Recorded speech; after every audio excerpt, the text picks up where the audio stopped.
রাষ্ট্র নিয়ে ষড়যন্ত্রের অভিযোগে অভিনেত্রী মেহর আফরোজ শাওনকে আটক করেছে ঢাকা মহানগর গোয়েন্দা পুলিশ।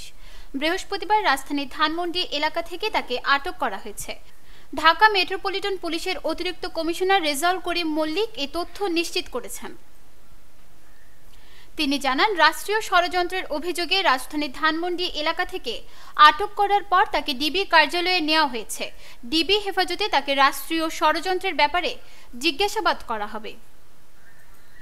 এর আগে হুমায়ুন আহমেদের স্ত্রী ও টিভি অভিনেত্রী মেহের আফরোজ শাওনের গ্রামের বাড়িতে আগুন দেয় ছাত্র জনতা।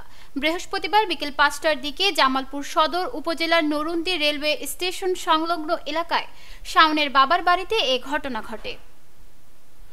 নরুন্দি পুলিশ তদন্ত কেন্দ্রের ভারপ্রাপ্ত কর্মকর্তা ওবায়দুল হক বিষয়টি নিশ্চিত করেছেন। তিনি বলেন, বিকেলে একদল ছাত্র জনতা অভিনেত্রী শাওনের বাবা মোহাম্মদ আলীর বাড়িতে আগুন ধরিয়ে দেয়। ক্ষয়ক্ষতির পরিমাণ এখনো বলা যাচ্ছে না বলেও জানান তিনি। স্থানীয়রা জানিয়েছেন, সাবেক আওয়ামী লীগ নেতা মোহাম্মদ আলী ও সাবেক সংসদ সদস্য তহুরা আলীর গ্রামের বাড়িতে আগুন ধরিয়ে দেয় একদল ছাত্র জনতা। অভিনেত্রী শাওন মোহাম্মদ আলী ও তহুরা আলী দম্পতির 2 সন্তানের মধ্যে বড়।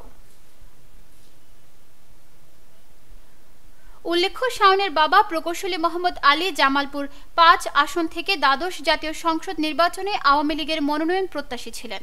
অন্যদিকে তহুরা আলী 1996 থেকে 2001 ও 2009 থেকে 2024 মেয়াদে সংরক্ষিত নারী আসনের সংসদ সদস্য ছিলেন।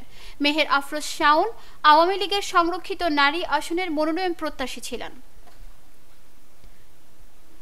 সম্প্রতি শাওনের রাজনৈতিক অবস্থান ও কিছু মন্তব্যকে কেন্দ্র করে সামাজিক যোগাযোগ মাধ্যম সহ বিভিন্ন মহলে আলোচনা সমালোচনা হয়।